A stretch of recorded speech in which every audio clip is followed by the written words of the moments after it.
वन्दितो सर्वसिद्धे ध्रुवममलमणोभमं गतिं पत्ते वोच्छामि समय पावुण विणुमो सुध केवली बड़िदम। पंच परमेष्ठी भगवान की जय।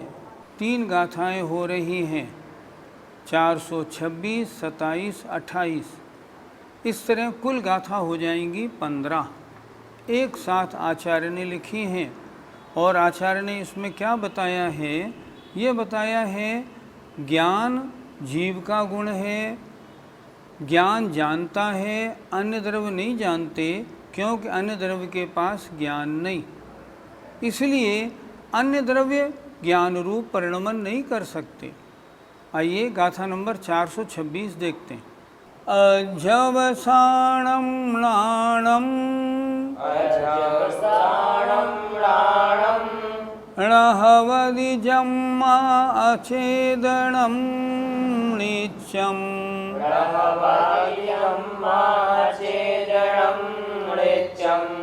तम्मा अर्णं नाणं अजवसाणं तहार्णं। बोलो। अजवसाणं नाणं णहवदि जम्मा अचेदनं नित्यं तम्मार्णं नाणं अजवसाणं तहार्णं। बोलो। अजवसाणं नाणं णहवदि जम्मा अचेदनं नित्यं तम्मार्णं नाणं अजवसाणं तहार्णं। गाथा का अर्थ पे ध्यान दीजिए। अजवसाणं अध्यवसान, नाणं णहवदि ज्ञान नहीं होता है, जम्मा क्योंकि अध्यवसान क्या है? नित्यम अचेदनम, नित्य माने हमेशा अचेतन है। तम्मा इसलिए, राणम अर्णम ज्ञान अन्य है, तहाँ उसी प्रकार अध्यवसानम अर्णम अध्यवसान अन्य है। अध्यवसान क्या होता है? आत्मा के जो राग द्वेष रूप संकल्प विकल्प होते हैं ना, उन्हें कहते हैं अध्यवसान।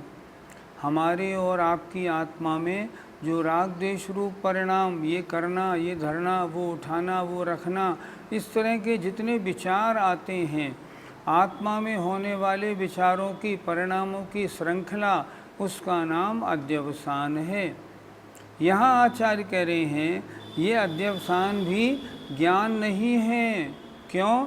ये जानते नहीं, अचेतन है, इस कारण। देखें जरा।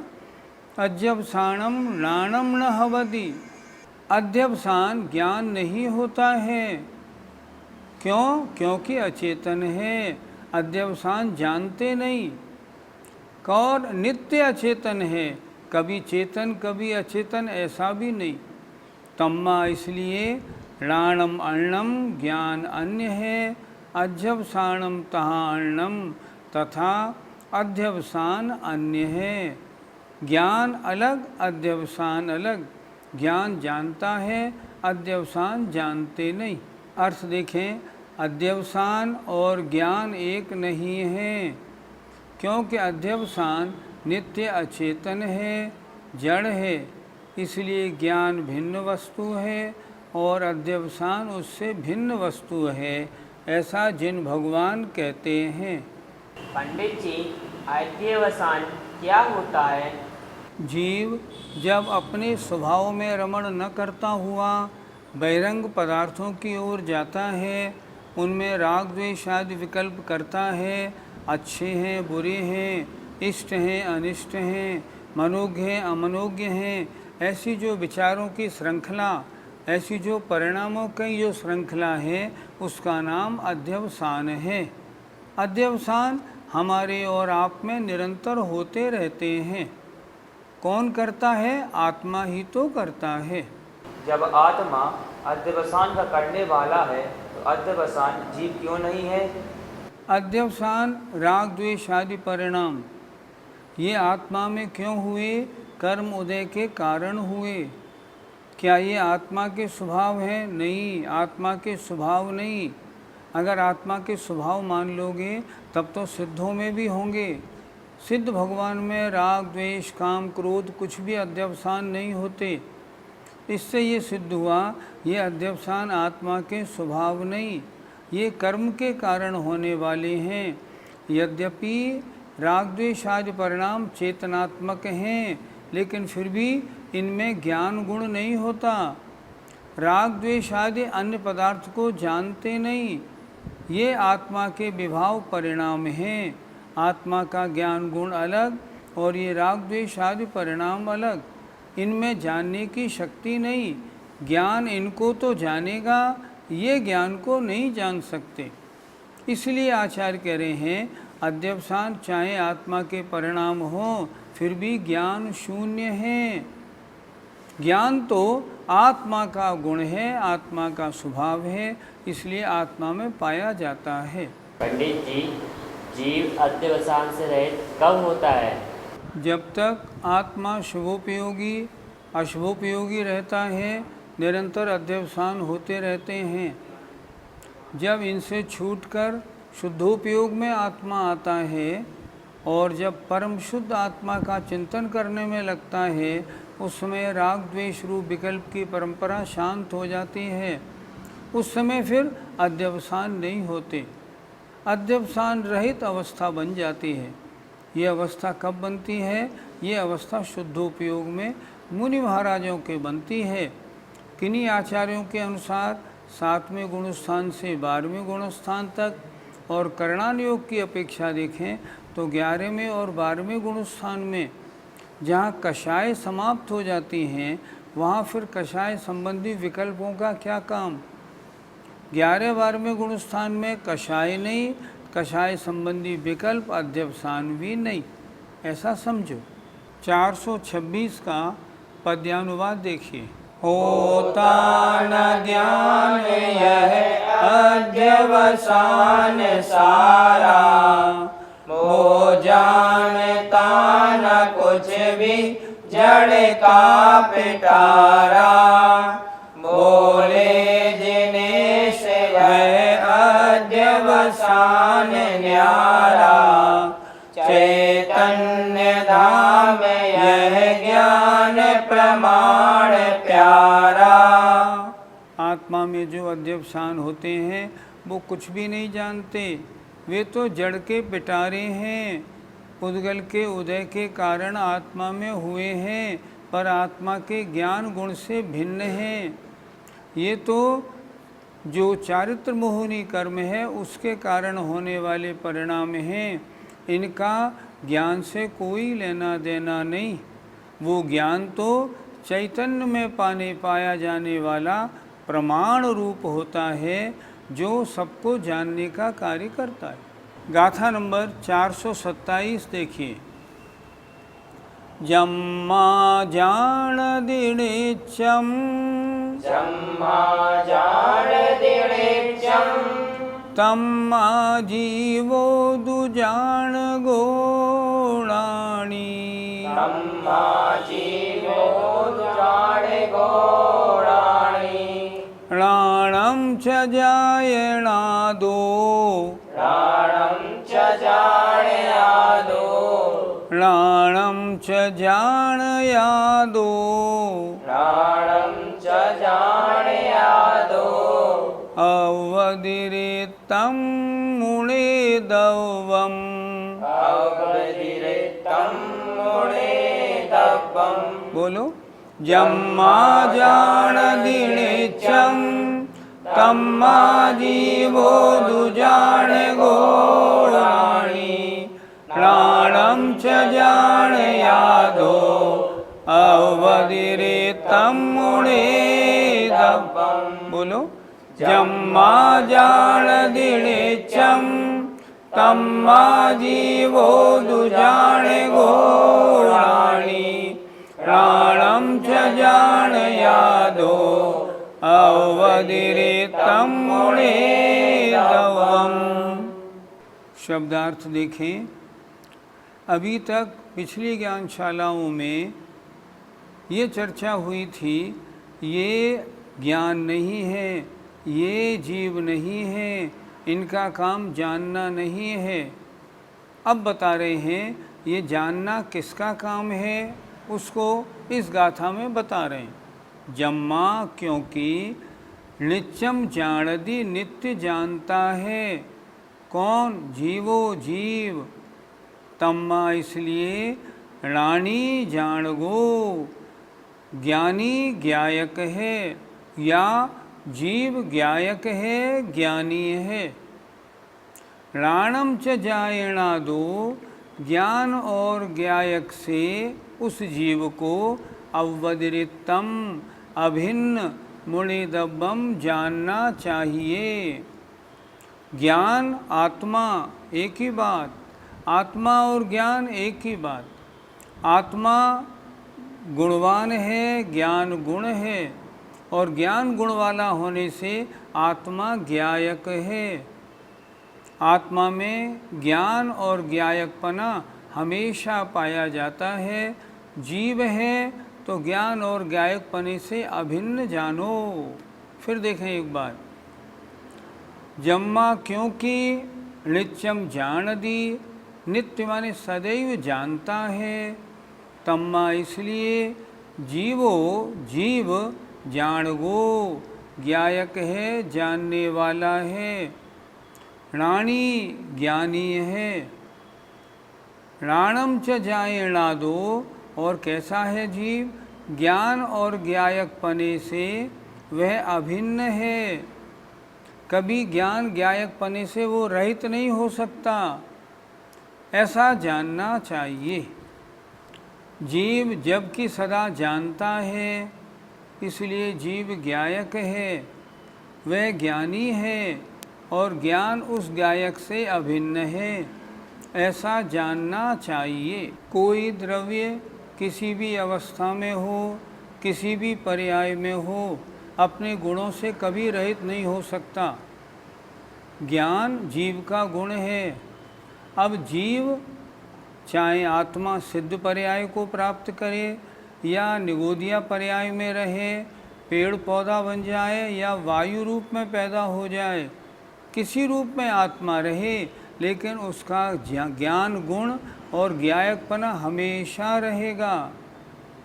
गुण ज्ञान से अलग होता नहीं और ज्ञान गुण से अलग होता नहीं। जीव कभी गुणों से अलग नहीं हो सकता। ज्ञान है तो जीव है, जीव है तो ज्ञान है। अब पर्याय चाहे निगोदिया की हो, चाहे एक इंद्री की हो, चाहे सिद्ध भगवान की हो, ज्ञान और ज्ञायकपना हमेशा पाया जाता है। उससे रहित जीव कभी नहीं हो सकता। 427 का पद्यानुवाद देखिए। है जानता सतत जीव अतः प्रमाणी, है शुद्ध ज्ञान धन ज्ञायक पूर्ण ज्ञानी, होता न ज्ञान उस ज्ञायक से निराला, जैसा अनन्य इस दीपक से उजाला। ज्ञान और ज्ञायक की क्या दशा है, कितने सुंदर उदाहरण से समझाई है। क्या दीपक से प्रकाश कभी अलग हो सकता है? कभी नहीं। प्रकाश है तो दीपक है, दीपक है तो प्रकाश है। उसी तरह ज्ञान कभी ज्ञायक से अलग नहीं हो सकता। ज्ञायक होगा तो ज्ञान होगा ही। ज्ञायक माने जानने वाला। जानने वाला कौन? आत्मा। आत्मा ऊपर एक शब्द दिया है प्रमाणी। प्रमाणी माने जानने वाला। प्रमाणी है अर्थात निरंतर जानता है, इसलिए वह ज्ञान वाला है। उसका शुद्ध ज्ञान ही धन है। वो जानने वाला है और स्वभाव से पूर्ण ज्ञानी है। संसारी अवस्था में ज्ञानावरण कर्म के कारण उसका प्रकाश रुकता है तब मतिशुद्ध ज्ञानी बनता है। स्वभाव से तो आत्मा केवल ज्ञानी ही है। आत्मा और ज्ञान के बारे में जो 15 गाथाएँ थीं उनमें से 14 हो गई। ये आज अंतिम गाथा हो रही है। प्राणम सम्मादिष्ठि दुसंजमं सुत्तमंगपूवगयम्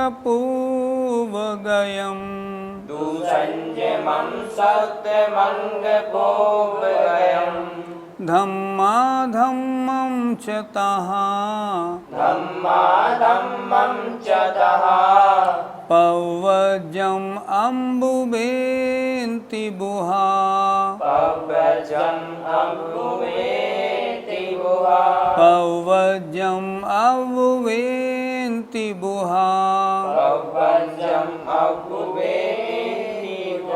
बोलो प्राणं सम्मादिष्ठि दुसंजमं सुत्तमंगपोवगयम् धम्मा धम्मं च तः पवज्जम् अम्बुवेन्ति बुहा। प्राणं सम्मादिष्ठि दुसंजमं सुत्तमंगपोवगयम् धम्मा धम्मं च तः पवज्जम् अम्बुवेन्ति बुहा। शब्दार्थ देखें। प्राणम ज्ञान ही, सम्मादिष्ठि सम्यक दृष्टि है, दुसंजमम संयम है, सुत्तम अंग पूर्वगयम अंग पूर्वगत सूत्र है। अर्थात सम्यक दृष्टिपना भी ज्ञान ही है, संयम धारण भी ज्ञान ही है, अंग पूर्व में जो सूत्र है उनका जानना भी ज्ञान ही है। धर्म और अधर्म धम्मा धम्मम, धर्म और अधर्म तथा पव्वज्जम प्रव्रज्या अर्थात दीक्षा भी ज्ञान ही है। ऐसा बुहा ज्ञानी जन अंगीकार स्वीकार करते हैं। ज्ञानी जन ऐसा मानते हैं ये सारी परिणतियाँ ज्ञान की ही हैं और ये सब ज्ञान ही हैं। फिर एक बार देखें। प्राणम सम्मादिष्ठि ज्ञान ही सम्यक दृष्टि है, दुसंजमम ज्ञान ही संयम है, ज्ञान ही अंग पूर्वगत सूत्र है, धर्म और अधर्म है, तथा पव्वज्जम ज्ञान ही दीक्षा है। ऐसा ज्ञानी जन अंगीकार करते हैं, स्वीकार करते हैं। अर्थ देखें। इसलिए ज्ञान ही सम्यक दृष्टि है, ज्ञान ही संयम है, ज्ञान ही अंग पूर्वगत है, सूत्र है, और धर्म और अधर्म ज्ञान ही है, दीक्षा भी ज्ञान ही है। ऐसा ज्ञानी जन अंगीकार करते हैं, स्वीकार करते हैं।